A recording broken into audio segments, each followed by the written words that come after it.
Welcome to the Spectators Podcast. Here are your hosts, Corey and Jeff.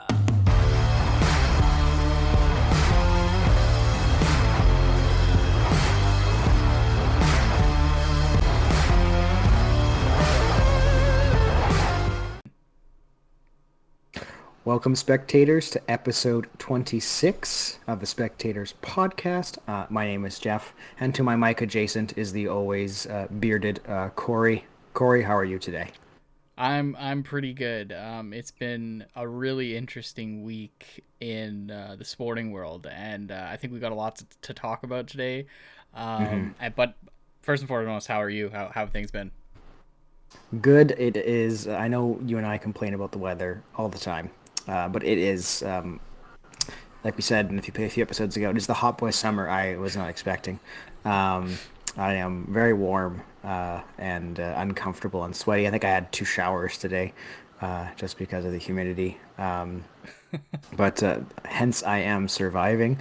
But you mentioned also that Skatoon is also having some hot weather. It has been just as hot and probably not as humid, but still quite hot and humid here. This is, I think, our last episode while I'm still here because I'm coming back next week. So I've capped out my hats. I'm wearing the last hat I have here, and I will be going home to a plethora of more hats. But I will have to do a hair reveal at some point, so we'll decide on when that's gonna happen. I think we just jump right in, honestly, and we can talk about this whole Nazim Kadri deal right now. I do want to quickly jump in on something else before that. Sure. So tonight was the gold medal game for the World Juniors. That's right.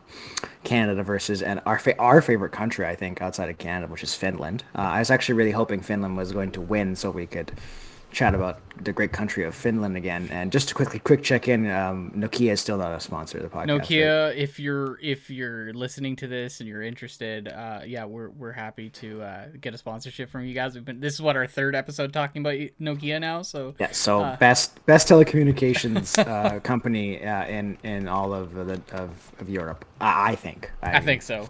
So it was. This had to be the tournament. I think. I think there's many things. One, no one really knew about. Okay. And B, no one really cared about, to be honest.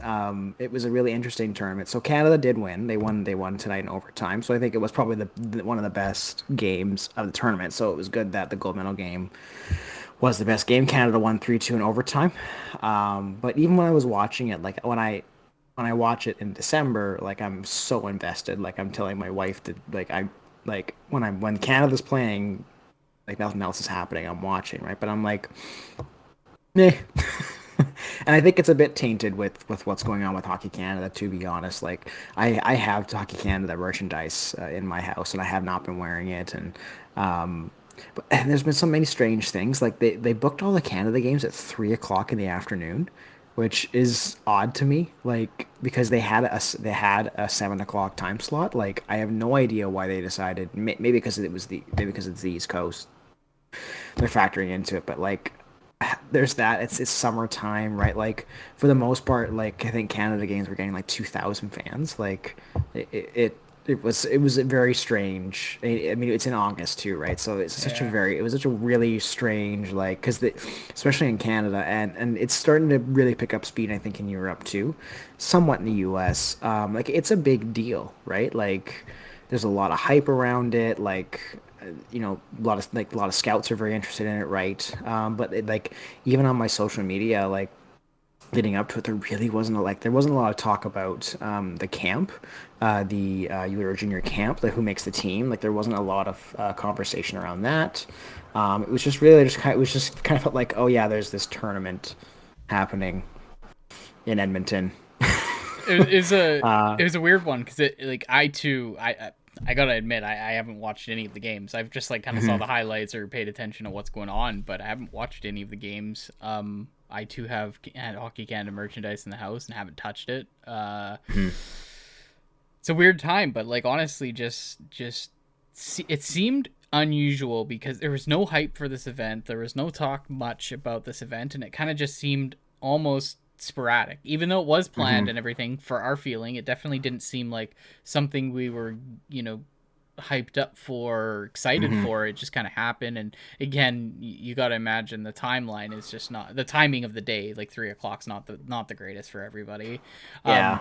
And with everything going on, we've seen a lot of games not have a lot of fans. The ratings have Mm-hmm. been down, so I don't know what to expect going forward with Hockey Canada events. But I wonder what it's going to Yeah. affect like with the World Juniors, because that's a more televised, more important event that a lot of people look forward to at the end of the year. So Yeah, it's exacerbated, I think, by so I think when it comes to this tournament, it's also in December, right? So like that's 2.5 months, 2.5-ish months of hockey. So mhm, there's a lot more debate on who's going to make the team, right? Because there's guys that come out of nowhere that are having that's really fair. good seasons in their CHL season or college, that make the team, right? Like, so there wasn't a lot of that because no one's playing hockey right now, right? They're all in their summer training.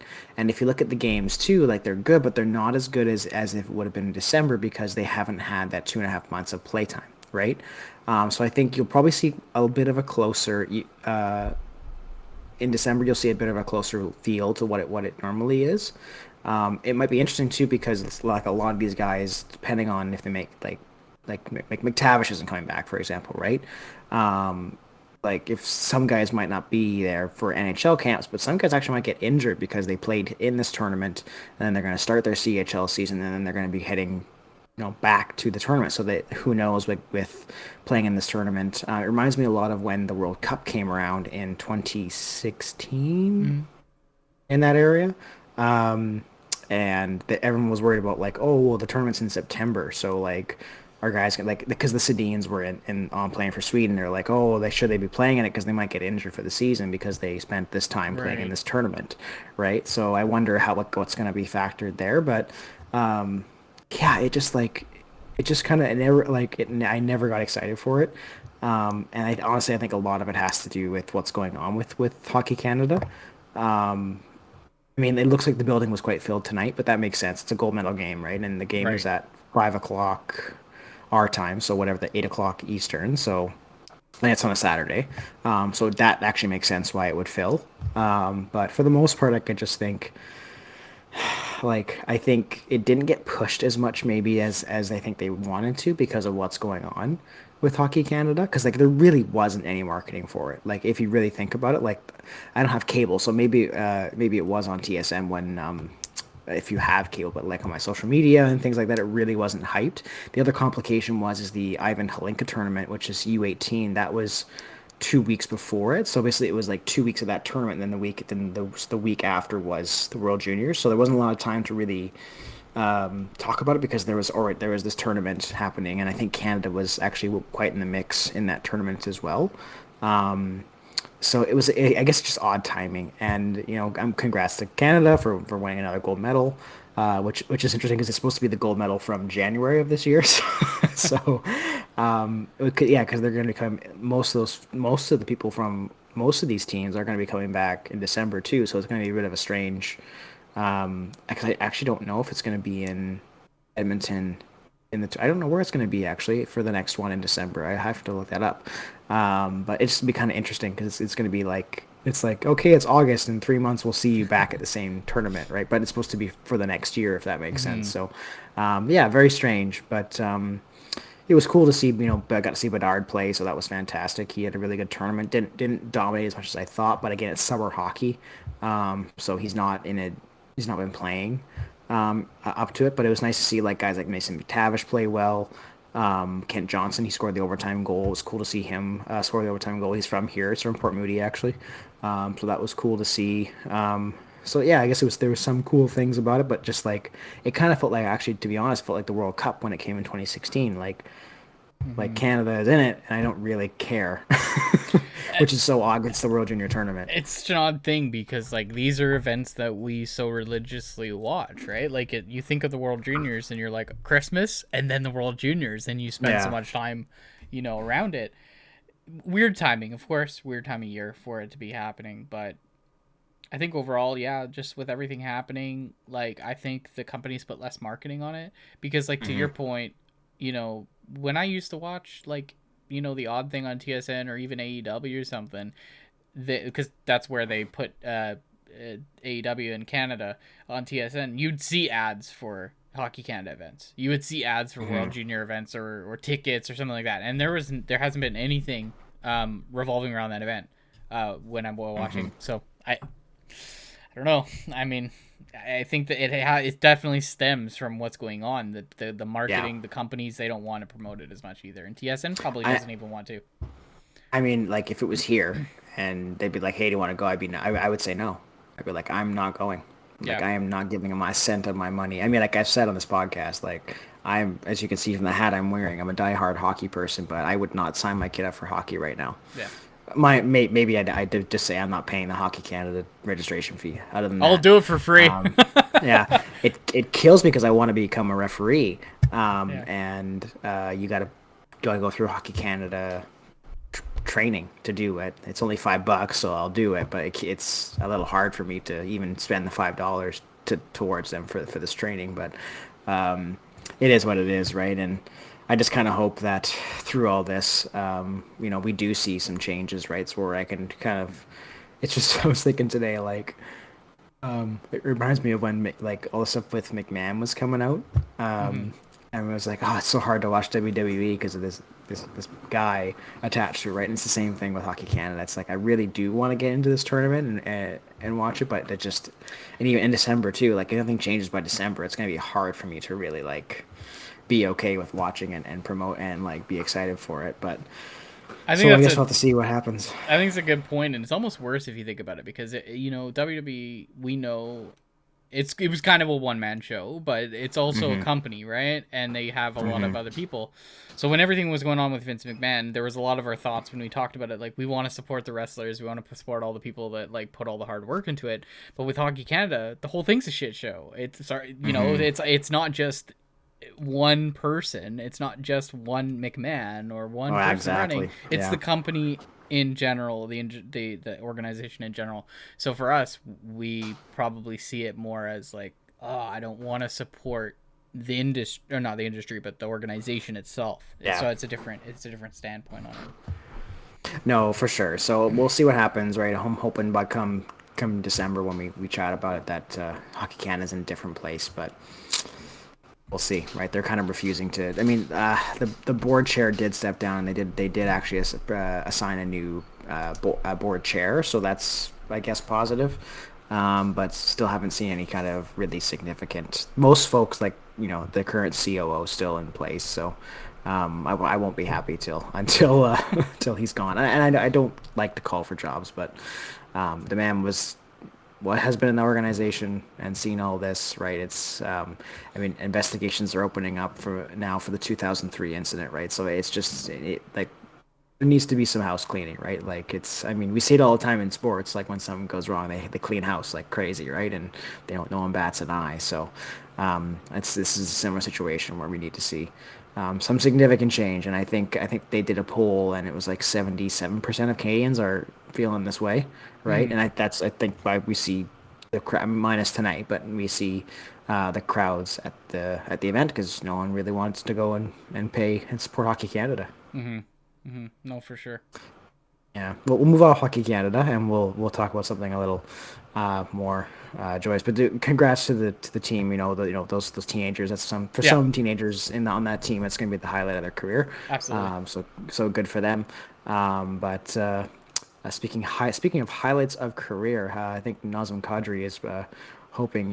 He's got a Stanley Cup now, and now probably a highlight for him is a 7x7 contract.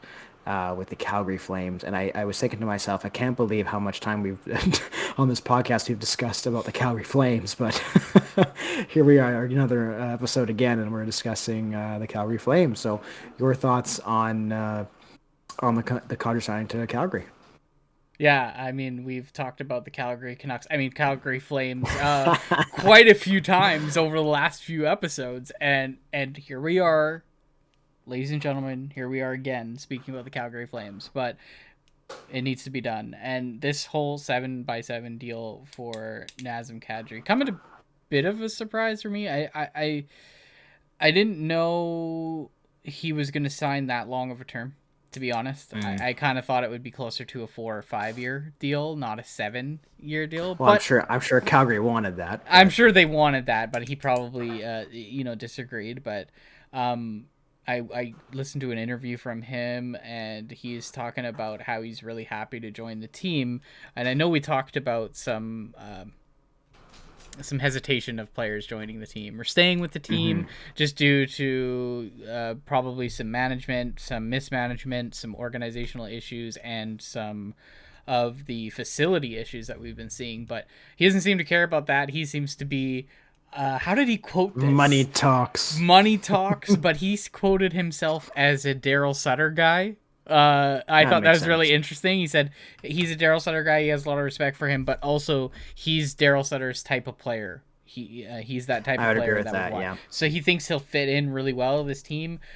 We talked about it in the last episode, and we talked, maybe not the last episode, but a couple episodes ago, about how Calgary doesn't really have a captaincy. So they have a captain vacancy since Giordano was in town. And we thought, maybe someone like Sean Monahan was thought about in the past, but he's out now and out of question. He's in Montreal now. Now we have the conversation again around captaincy, and I think Nazim Kadri could have had a sweet conversation about that. I wouldn't have been surprised if that could be part of the reason why he's coming in as I guess more of a tenured veteran, right? He's more what is he, 31, 32? He'll be 32 at the start of this contract. At the start of this contract. So we're looking at him being 39 by the time this contract's over, which is again a reason why I thought, 39 years old, I don't know if Nazim Kadri is going to produce like he has. Well, he's basically been in his prime the last couple of years with Colorado. So and he's been around he's been around the block now. He started with Toronto, left Toronto, and then off to Colorado. And then so this is his third team. Okay. Well, and it's a couple of years ago Calgary tried to get him actually, and Calgary is that right? The deal. Oh, is that right? I didn't know that. I didn't know that. No, yeah, and then Treliving confirmed it actually in his presser. But I think for me, when I see a deal like this, and I see the Huberdeau deal, which we've discussed too, it's always that debate in sports. I think in professional sports of like cost of your window to win, if that makes sense. It's the cost of doing business to stay competitive. Right? In the time that you can stay competitive, really. Right. So like you look at this deal and you're like,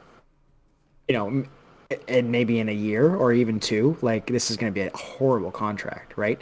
But if you look at Calgary as a whole, contract makes sense in the first couple of years, and it's that old saying of like, well, we'll deal with the consequences, and if year 3 to 7 is crap, we'll attack that bridge when we get to it, right? Yep. And I think sometimes that can be such a dangerous way of thinking, if that makes sense, right? Like I know Calgary's a good team, and I with the loss of Tkachuk and Gaudreau, like you probably still could have been a competitive team, but like if you look at the structure of it, you still had a few guys in their 30s that you had on longer term deals, but you have Tanev for another 2 or 3, I think, Markstrom for another 4. So it would have been like a rebuild would have been complicated, but you probably could have done it, right? So I don't know. I'm always of the mind of like in the long term view, right? But I can't necessarily sit here and blame a Calgary, and even like as we discussed at length before, a Pittsburgh, for seeing what they have in front of them and saying, you know what, screw it, like we've got the team, let's go for it. I mean, like look at Toronto for the Raptors, for example, right? They were like, you know what, let's get Kawhi, let's pay the price, get Kawhi, and see what happens. They won a championship, right? That's a great point. And no one is sitting there going, I can't believe Masai made that deal, right? Everyone's like, what a genius. I mean, if they didn't win, they probably that's how fickle sports is, right? If they didn't win, they'd be like, he's an idiot. I can't believe he made that deal. Of course. But so I think this is where Calgary's in too, right? Where there's just like, you know what, like it's just the cost of being in your Stanley Cup window sometimes, right? I mean, like look at the Canucks for example, right? Like they signed when they were in their window, right? Like they signed Luongo to that 10-year deal. They signed Kessler to a longer term deal, right? And and even though the term wasn't troublesome, it was the no trade clauses, right? With a Hmm. him, Edler, Bieksa, Burrows, right? Like all those guys did take a pay cut, but they all got no trade clauses, right? So when the team was rebuilding, it was a challenge. I mean, again, I'm not going to dive into the Jim Benning era, but any GM that got that team in a rebuilding setting, that was going to be a problem because they had like the player held all of the control with their contract, right? And it's been done, right? But so I think it's going to be it's a cautionary tale for me, right? Like I think on paper Calgary has went from losing Gaudreau and Kachuk to being maybe one of the bottom three teams in the Pacific to now probably being the favorite to win the Pacific, Yeah. right? So I think you need to commemorate Brad. Well, I'm still gonna call him Jim Treliving. Gosh darn it, Brad Treliving. I love Boston pizza, so that's probably why. Grew up on it. So you got to commemorate Brad for taking a really hard situation, especially like with the fact that Kachuk really pushed him into a corner, right? And he got a stellar deal from Florida, right? Like so he did a fantastic job. But I do wonder in the next, like if Calgary doesn't win the cup, right? How are they going to feel about this? Certainly. I mean, you bring up good points in the terms of you think about teams who will go all in is how we'll put it, Hmm. right? They've got a window. Everyone's always got a window, right? And they can take advantage of it. You talked about Masai Ujiri, you talked about the Raptors, and they took advantage of it. They did it. Lakers is another team that came to mind when they signed, LeBron and Anthony Davis and so on, and you know, That LeBron contract, man, Jesus.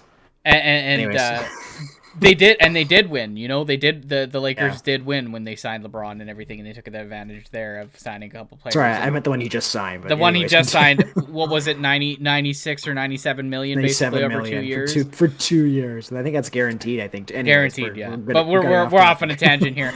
But anyways, you're right, and we've seen this with other teams, and I gotta respect Calgary for going all in. They know they have a short window here. They don't have a Hmm. team that, they're not in a rebuilding stage. They don't want to go to a rebuilding stage. The fans don't want them to go to a rebuilding Yeah. stage.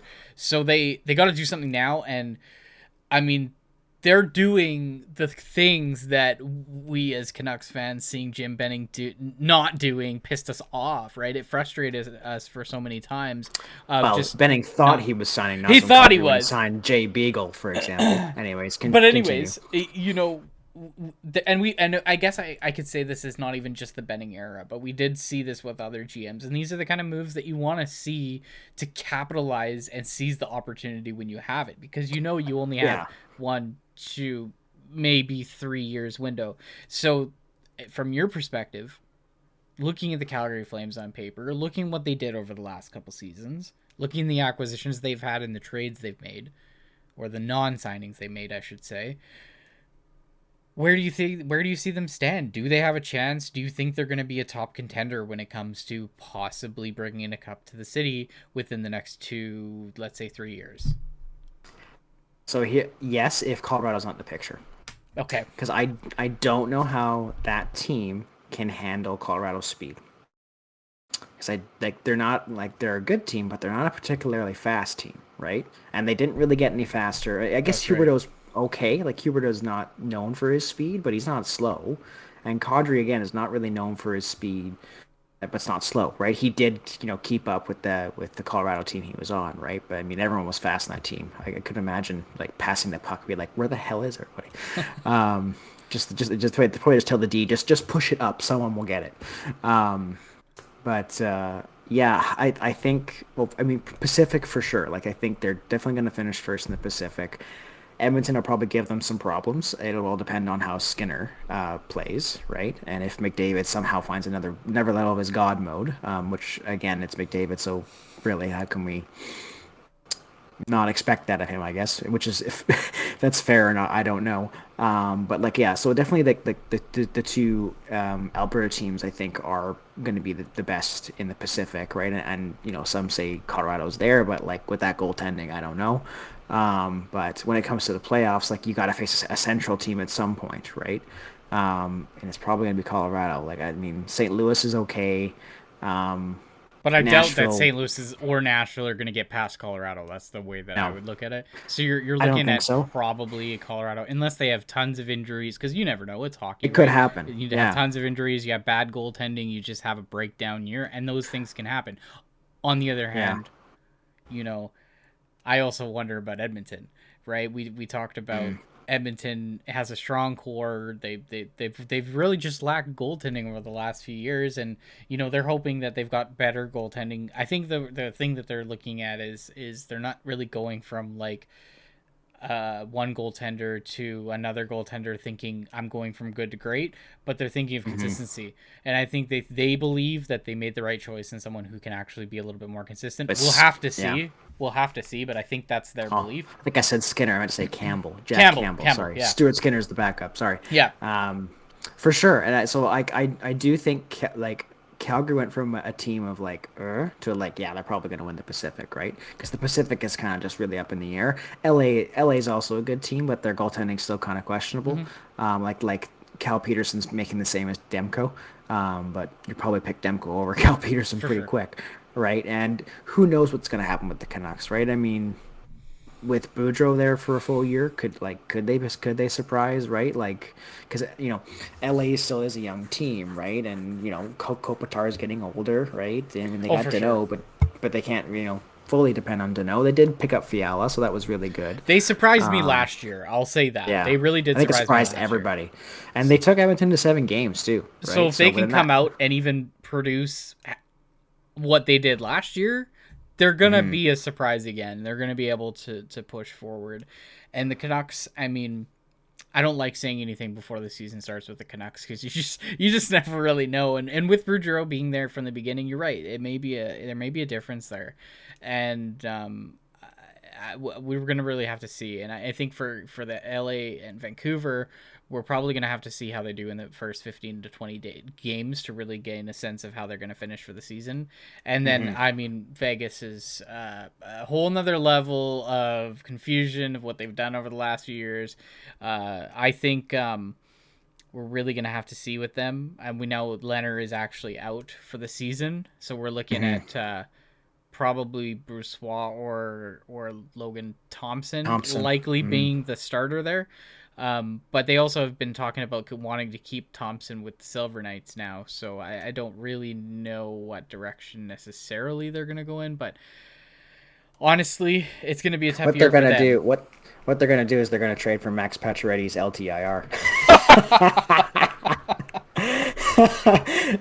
That situation with Max Pacioretty going LTIR, I feel like it's like when you buy a used car and then like it craps out and then you call the owner. They're like, "Well, you bought it as is." Yeah, Well, it's sorry. yeah. So I think and they're probably like Vegas is probably like, "Oh, we could just put that guy in LTIR." But who like and I feel like maybe they like they like sliced his Achilles tendon before he left. So he's like, Yeah. "Oh, bye, Max. Have fun in Carolina." Um, but Yeah. yeah, no, and hopefully Max comes back. It'd be cool to see him in another different Yeah. jersey, especially for Carolina. I mean, Carolina actually surprised me in the offseason. They usually moneyball pretty good, but they were like, nope, we're gonna get Brent Burns, we're gonna get Max Pacioretty, and and they're actually spending some money. So Mhm. that was really interesting to see from Carolina. But yeah, no, so the Calgary situation, I think it's like I think Brad Treliving like should win GM of the year because he took a really complex situation and actually made it really well. I mean, he'll probably get fired in the next 3 years once all these contracts look really crappy, and he can't trade anybody. And the other thing I think with Calgary too is if there's injuries they're gonna get in trouble, right? Um, so we'll see there too. I think another team that's really hurt by the Kadri signing is the Islanders. Like they need a center, right? And a winger, and they were really hoping they could. I think they were trying to go for the Gaudreau, but that wasn't gonna happen. Then everyone thought that like they had this deal with him, but they couldn't clear the space because they still got to sign a couple of their RFAs, notably Noah Dobson. So their New York Islanders fans are not happy with our old guy Lou. Have they really been happy over the last 5 years? I don't feel like they have. Well, think about it though. Like they have because Yeah, outside of last year, they made the conference finals true. 2 years in a row, right? That's So true. like, That's true. and they did it did take Tampa to like set like they were a good That team, is true. right?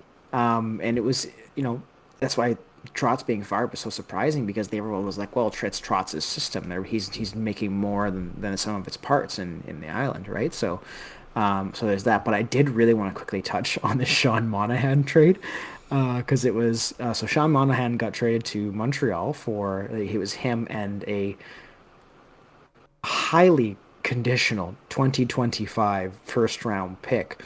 And how I compare these conditions is like if it's a rich woman and she's getting engaged to a man and she's not sure if this man is a gold digger or not, so she gets him to sign this extremely complex prenup.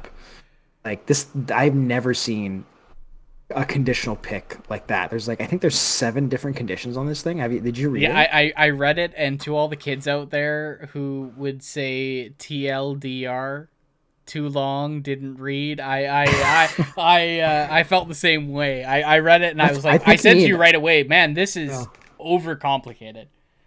well, I think you need to have a law degree to understand it, like to begin with. But so what it was is Brad said that he didn't want to give up his 2023 first round pick, so that's why it's so. And it's because it's the conditional pick is from Florida, and Florida's pick came to Calgary with conditions. So you're already trading a pick that had conditions on it, right? So Right. but it's like again, it's like one of those things that for years we were screaming for in Vancouver for creativity, Hmm. right? And like you can't get more creative than 7 freaking conditions on a pick. Like, good lord. Like people made trade trees for a conditional pick. Like it's just like if this happens, then like it was incredible. Like I've never like hats off to Brad for that. Like and also Kent Hughes in Montreal for like creating this like the most complex first round pick I've ever seen in my life. So I'm actually really fascinated to see how it unfolds, right? So, but it also shows you how strong the 2023 draft's going to be because, like, if Brad is willing to like put 1,000 conditions on this 2025 pick, like, it must be a good draft coming up, right? I also wonder how he feels about his team if he's actually doesn't want to trade his 2023 pick, right? That's true. Like, why wouldn't you just trade it, right? I mean, look at Florida. They're just like, screw it. We're not going to pick till 2026. We don't care. But Yeah, they're Calgary like, we're not didn't going to do pick that. in the first 5 picks. So, they're Yeah. confident enough to see where they are. I don't know if you have ever watched or you know who Steve Dangle is. Shout out to Steve Yes. Dangle on Yeah. YouTube. He's He, awesome.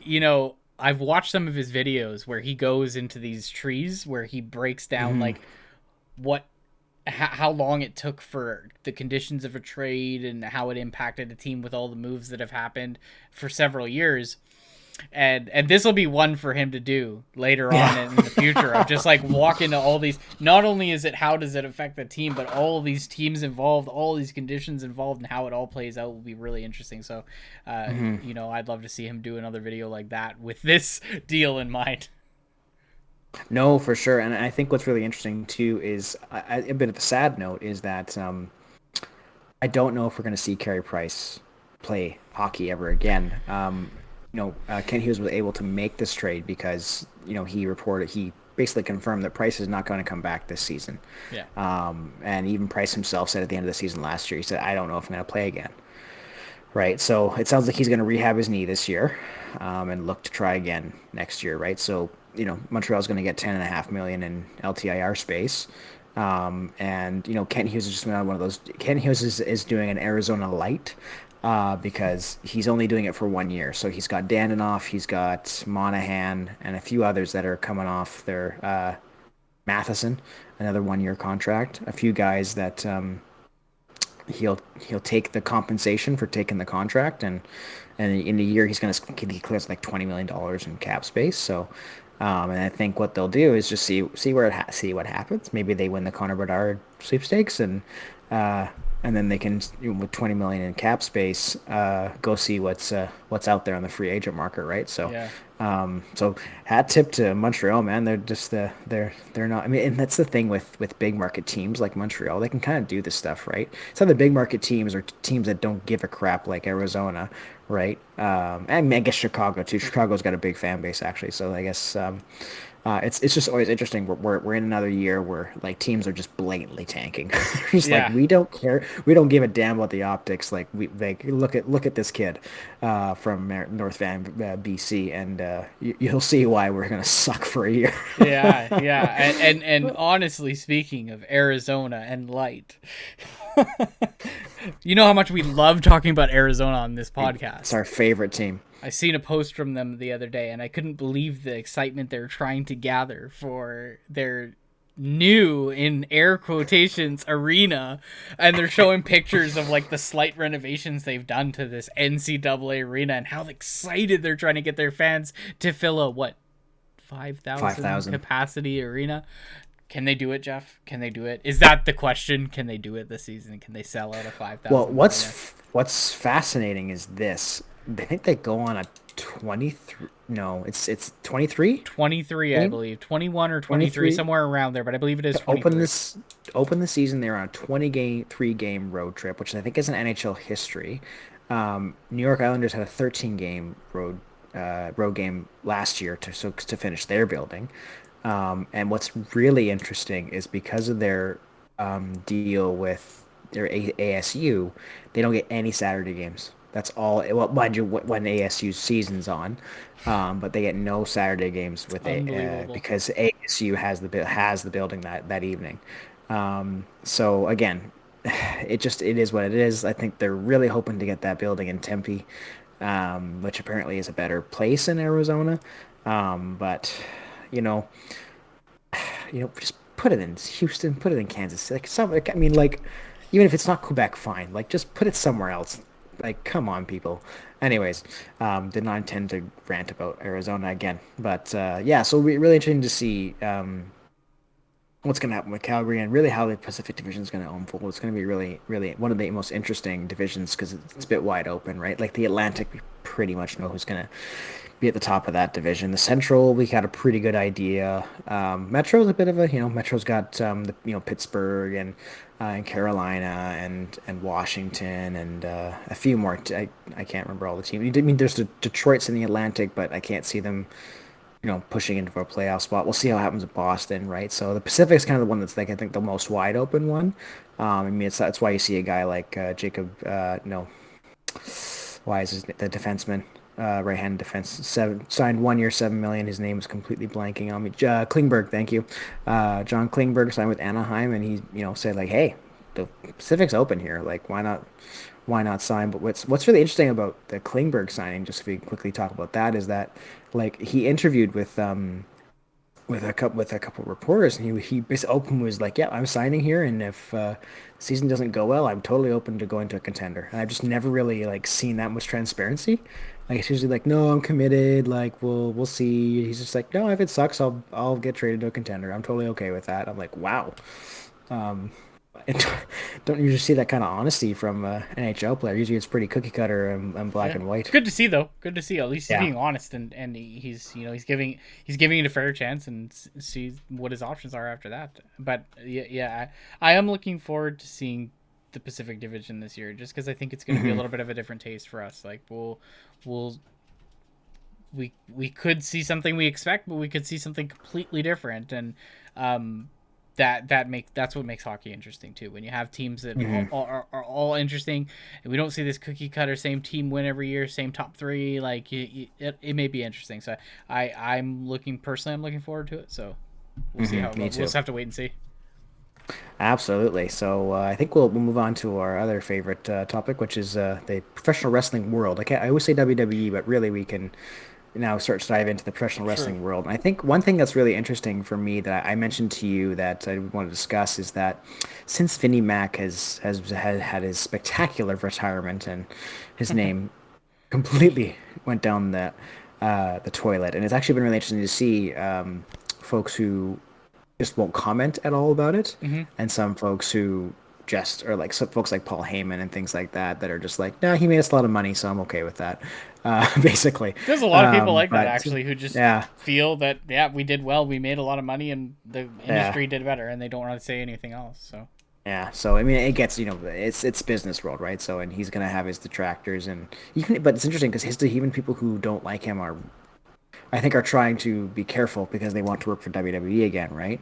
But anyways, I think with him gone now, I think it's interesting to see some other stories that are developing, and what's really interesting for me to hear, that I sort of mentioned to you, is that like seeing a lot of stuff come out of AEW now, and some of the dysfunction there, because the AEW was always seen as the brand that was fresh and better and cooler, and it's the, like, if WWE is so stale and boring and the old man Vince is running it, go to AEW, it's amazing and everyone's happy. But seems that maybe we're getting a bit of look behind that curtain too.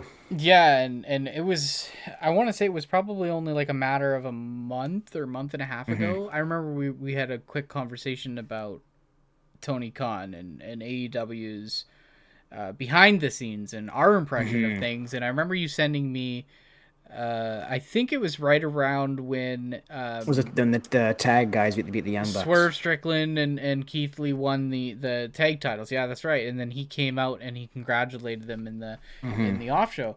And honestly, that kind of gave me the impression of like, oh, Tony Khan's really supportive to his talent, and I think a lot of us had that idea. But now, after a few weeks of Vince McMahon being gone, we're starting to hear stories come out about Tony Khan's theories backstage, his aggression backstage, some of his issues with just turning down creative ideas, just being a little overall not as friendly to the wrestlers as we had originally perceived. And this is starting to come out, and things like this do happen, right? We see one company, we see one situation happen, and now people think, oh, okay, I feel a little bit more open and comfortable to talk about this, because we shouldn't feel threatened, or we shouldn't feel uncomfortable in these situations. Everyone thinks Tony's great to work for, and I'm sure he is. I don't know anything personally, so Yeah. but the people do have issues. There's always going to be some people who don't agree with certain talent. Like, some people agree with Vince McMahon and some don't, and some people probably agree with Tony and some don't. And one thing that came up recently this week was the whole Punk thing, and the whole issues with CM Punk, and not something we haven't seen before with Punk. Our friend Punk. Well, I mean, he's had his distaste with Vince McMahon and Triple H in the past, as a lot of wrestlers have. But, I thought he came to AEW and things kind of invigorated his career. It kind of gave his passion for wrestling to kind of return to him again. Because I saw how emotional he was when he won that title. And I have a feeling some of this revolves around him being out, wanting to return, and doctors and Tony and the AEW staff not wanting him to get injured or make it worse, so they want him to take the right amount of time off. I think he's having disagreements with that. He wants to come back faster. He wants to be present, and being off TV must suck. Like, honestly, sitting on your couch and watching Jon Moxley defend your title must suck.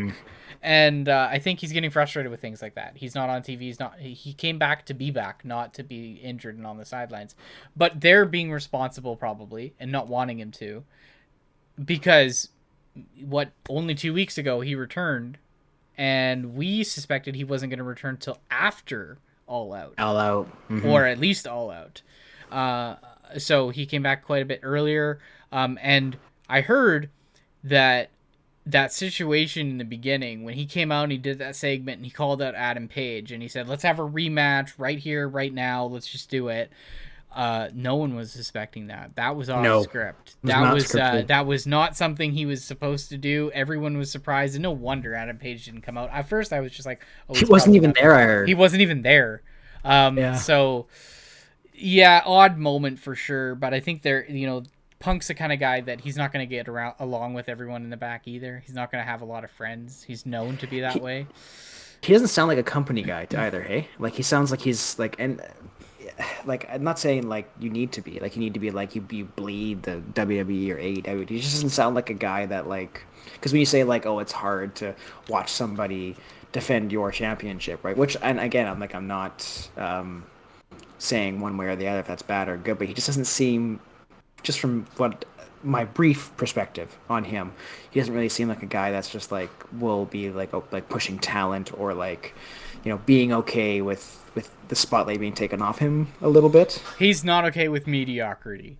I mean, he said it in multiple um, promos in the past, whether it be WWE or AEW. But I think he is a guy he's a bit in it for himself, and I hate to put it that way, but I mean I feel like he is a bit more. There's lots of guys like that though, so we can't sit here and say he's little bit of ego, right? He's got a little bit of ego and little bit, and he's not a company guy, and you don't have to be a company guy necessarily. You don't have to kiss up. You don't, and that's not necessarily everybody's vibe, but he will recognize some that do, and he'll point that out. He's the one to call that out. Kind of like a MJF's pipe bomb, right? Very similar to that whole calling out things that are just not right. But going back to the whole Tony Khan thing, and then my mind thinking about the whole MJF thing, and now CM Punk and all this. Maybe some of this lies true. Some of what MJF said maybe was very true of the backstage interactions between the two. But I have heard they are AEW, I should say, is working on a new TV deal. So they're with TNT right now on Wednesdays and TBS on Fridays. And they are supposed to sign a new deal next year, somewhere around the springtime. So I've heard there are talks that MJF needs to come back. The company's asking him to come back and be fully on board because they need all hands on deck, is how they said it. They need all hands on deck to produce a good product so they get a good TV deal. Now, I don't know if their plans are to sign again with TNT and TBS. I know they're going to obviously, like any company, explore their options. See if they can get a bigger network. See if they can get a bigger network or something like that. And I would assume probably for their Wednesday night, they could easily get a bigger network. But if things don't go well and all these rumors are coming up, you got to imagine that, it's going to be hard for them to sign a new deal with someone else. And even TNT itself is going to have a little bit of hesitation. So, well, I wonder too if they're starting to feel like I think, because I think when Vince was around, AEW was like the alternative for frustrated WWE fans, True. right? But Paul's back, right? Paul's in more capacity than he ever has been, really. And like the shows have been incredible, right? Like even SmackDown, he's making SmackDown watchable, right? And SummerSlam had its frustrating results, but it overall was a fantastic. Like I know we talked about it being a 5 out of 10 and things like that, but like really, for the most part, the matches were pretty damn good, right? Yeah. And even though Paul didn't have a lot to do with the majority of the card, he still, he delivered. He delivered quite well, right? And Clash is looking the same, right? Like. So I'm wondering also, like, is there now some stress on AEW because now Big Brother is really ramping it up, and and like there's not a lot of threat now of like, oh, well, I'm unhappy. I have like folks being hesitant to go back to WWE because Vince is there. That's no longer there anymore, right? Like guys like I mean Jericho didn't leave because of Vince, right? But like there's just this new fresh thing in WWE, so like that maybe that's that safeguard for unhappy AEW folks to not to go back to WWE that wasn't there before is probably there. The door is probably more so open for sure. I've seen a report that a WWE representative did talk to a contracted AEW person, right? And I mean that's tampering and stuff. I don't know how that works in the it is also tampering world. As well, yeah. Right. Yeah. So, but like they're doing some back channel stuff, I'm assuming, right? Just to say like, hey, it's different here now. What do you think, right?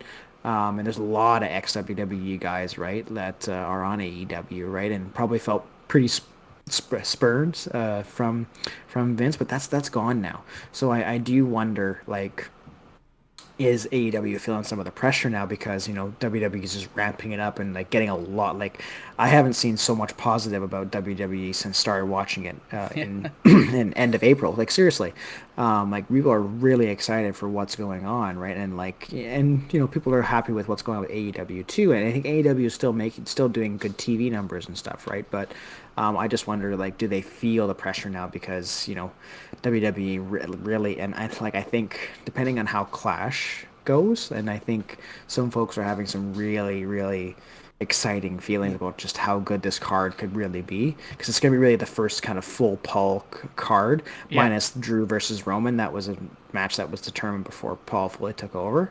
And I guess Seth Rollins and Riddle. That was another one that was And they're just kind trying of to end developed. that feud, right?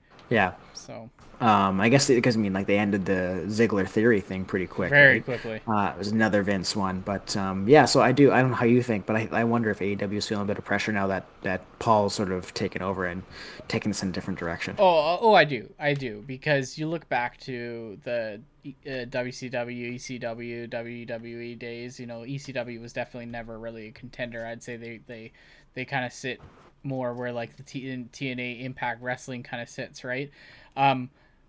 But they had their own crowd, and WWE and WCW were very highly competitive. They even had their shows on the same days, but you would see it. When WWE was starting to get stronger, signing some talent from WCW started to sweat a little bit, and then they ultimately fell to their own demise. But AEW, like, you gotta imagine, think about Tony Khan for first and foremost, before AEW, before anything outside of that, he's a wrestling fan. He's a wrestling fan. He's made that very clear. He's a wrestling fan.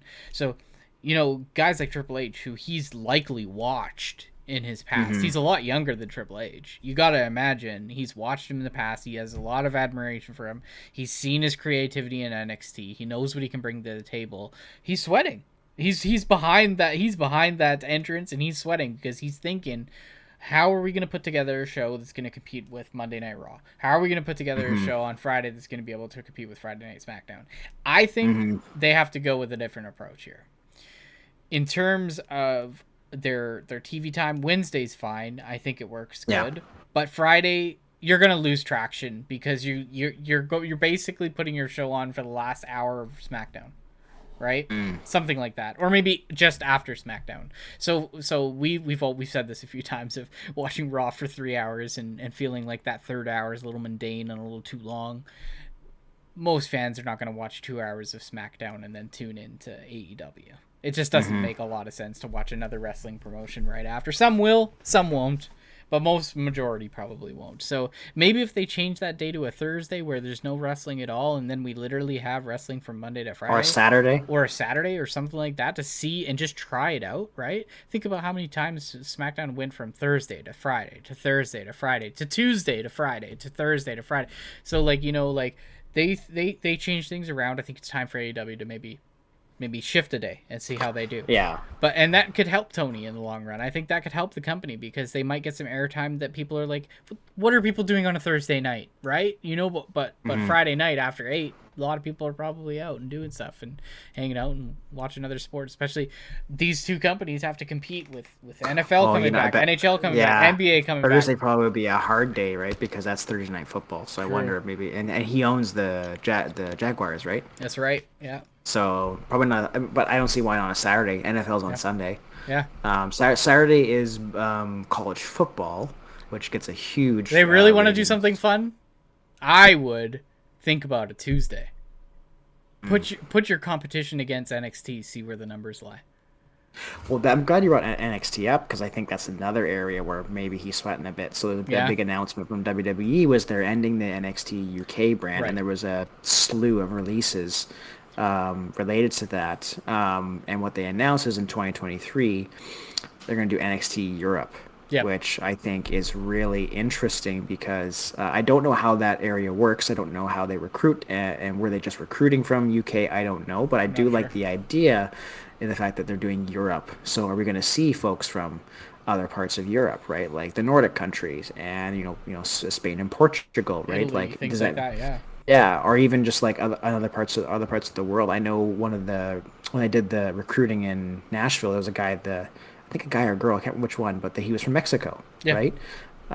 So, but I think they want to push the name to Europe so they can sort of maybe expand it, right? Because I wonder if WWE might use NXT to sort of go after AEW's numbers, right? Because I don't think they see AEW as a competitor. I really don't, especially with Paul at the helm. I don't think they ever did, and I don't know if Khan ever actually sees himself as a competitor for WWE, right? Because I mean, they do 3 hours of TV time. WWE's 5, right? Mm-hmm. I think WWE wants to get down to 4, but even then, they still do one more hour, and like they do the live shows, like we've discussed. Like the WWE is a giant machine, and it's hard to compete with what they And I are, don't think right? AEW is going to go to a different business model. I think the thing about why a lot of people like being there, a lot of the positive feedback about being there, is not being on the road every day. They It's have the time with their schedule, families. Their yeah. schedule is better. Um, and the wrestlers are still paid. Some of them are paid quite well to still only be on Wednesdays and Fridays, or even just Wednesdays. So I do believe that, and I do believe you hear a lot of the wrestling personalities. You hear Jim Cornette, you hear Eric Bischoff, you hear but his name's not coming to me. Vince Russo. You hear like these guys who've been around the industry. They've been in WWE. They've been in Impact. They've been in WCW. They've been around the block. They know what they're doing. They know wrestling, and they're saying AEW is not competition. It's not there yet. They're not there. They're not at the point of competing. They're a great alternative product to WWE, for sure, and they are. And they are. I wholeheartedly do agree with that. They're a great alternative, but they're not going to compete with them. They're not going to be able to gather the fans, at least in not a short time. They're not going to be able to gather the amount of fans that the WWE universe has. The AEW galaxy does not have that amount of fandom right now.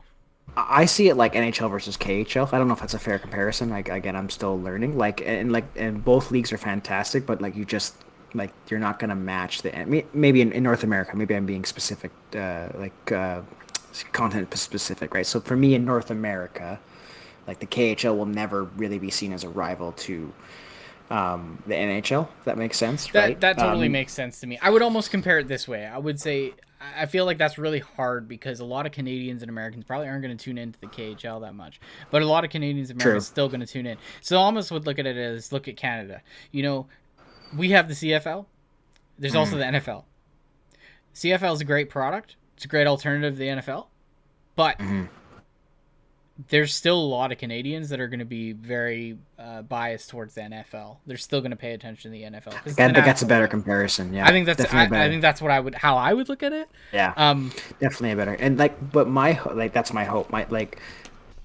I hope that we can continue this WWE, NXT, AEW because I love the idea that if maybe WWE is getting stale one week, you can tune into AEW and see what they're doing, right? Like Great example. Great example. I don't want AEW to fold in any sense because I love just seeing the two different styles, right? I mean, actually, they're getting closer together actually because you're seeing WWE doing more factions, more ad-libbing on the mic, like you see at AEW. What you and I were discussing when we first started the podcast, what we liked about AEW was that some of this stuff, and now you're seeing in WWE, which is fantastic. So, like for me, it's just like what I want to see is at some point, I think when Paul really can get his stamp on WWE, which I think after Clash they're going to do the draft. I think that's when you'll really start to see what his vision of WWE is going to be, right? Then it's just from Monday till Friday, you just have so much great wrestling, right? And I think that's fantastic for professional wrestling fans. It is, and you brought up a great example, that alternative. You don't want it to be canceled. You don't want it to fold because for me, I've watched wrestling for a very, very long time, most of my life. And, I've taken my breaks here and there. And, at currently after SummerSlam, I needed a little bit of a mental break. Everyone who listens knows I needed a little bit of a mental break. Yeah. And I took it. I walked over to AEW. I still pay attention to what's going on in WWE. I know everything that's going on. But I'm watching Rampage and I'm watching Dynamite, and I'm giving it a full chance to really immerse myself in the storylines over the last few months, and I like it. I don't want it to fold by any means. And I think the way that I look at it almost is like Triple H, Paul does not see AEW as necessarily direct competition, but he does see it. He does gather and gain influence from it.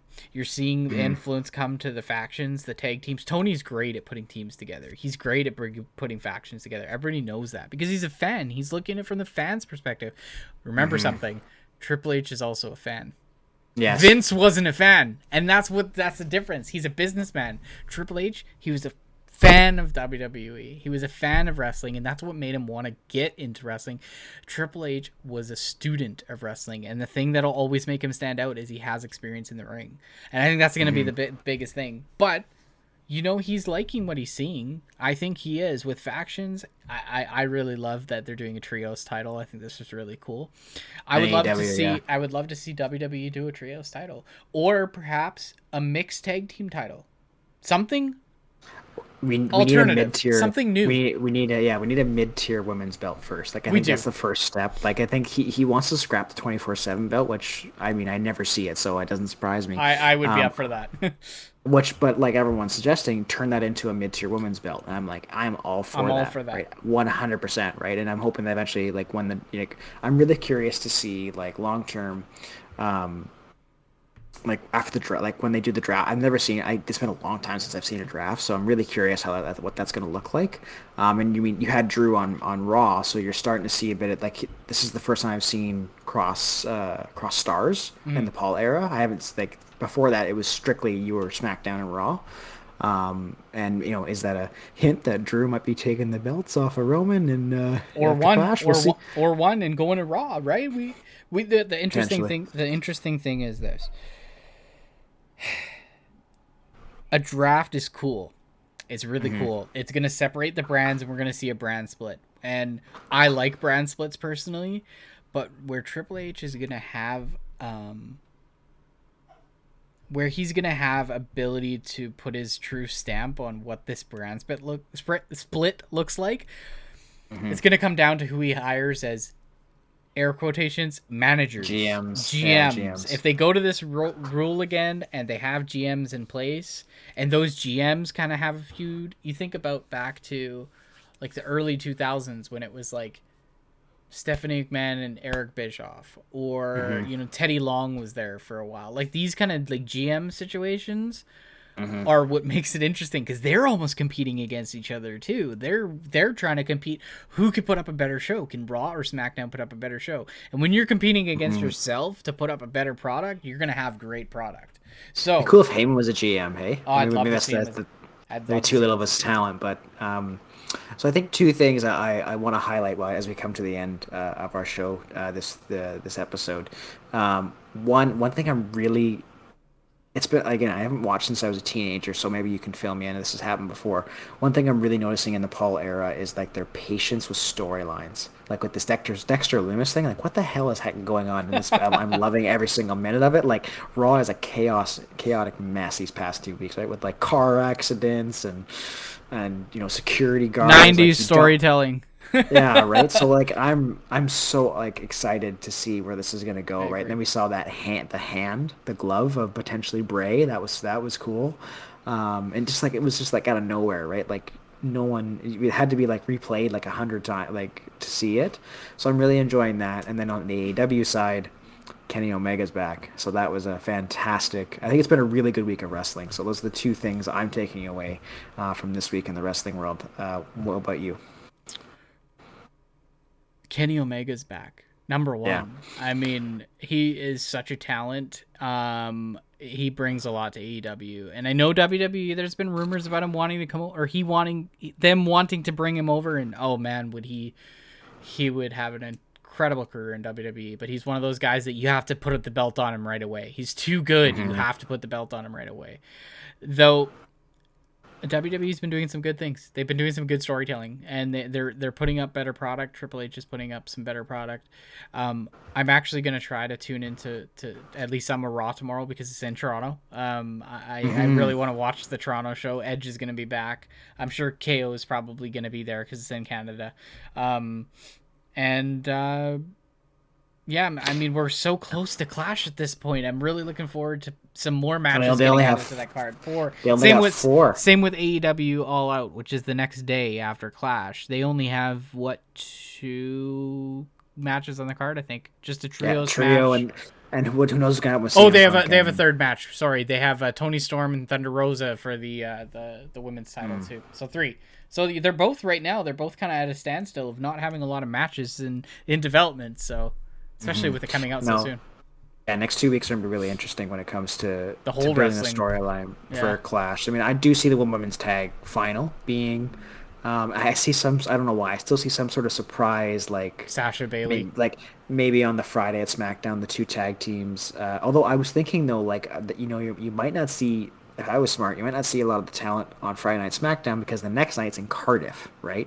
So do you really want to fly? You want to fly talent from somewhere in the U.S. to Cardiff? The likelihood is that a lot of the talent might already be on their travel. They might already be on their way there. So you might see like second tier talent. You might see some Madcap Moss and some Baron Corbin and stuff like that. I wonder if Baron Corbin's going to get Happy Corbin's going to get a match at Clash. I mean, he's not really... We'll see, yeah. Yeah. And maybe with him and Ricochet, they're fighting again on Friday. Oh, okay, maybe so we'll see what happens there, but we'll stop there. It's been a really good episode. We've talked about a lot of different topics. It's things are heating up, right? Because we're getting close to September, so the hockey storylines are starting to pop up, and professional wrestling is just it's been a really interesting summer, especially with it capping off with McMahon retiring, right? So just things are heating up, and September seems like it's going to be a bit of a crazy month with sports, with camps and MLB playoffs and whatever the hell is going to happen with WWE after Clash. But anyways, thanks everyone for watching. Really appreciate it. Please subscribe on YouTube. Please subscribe on the audio side with Spotify and Apple Podcasts, and please leave a review written on the YouTube side and then written or star variety on the audio side. But as I always say, my beautifully bitter friend, thanks so much for spending some time with me. Thanks, Jeff. Thanks everybody for listening, and we'll catch you at the next one.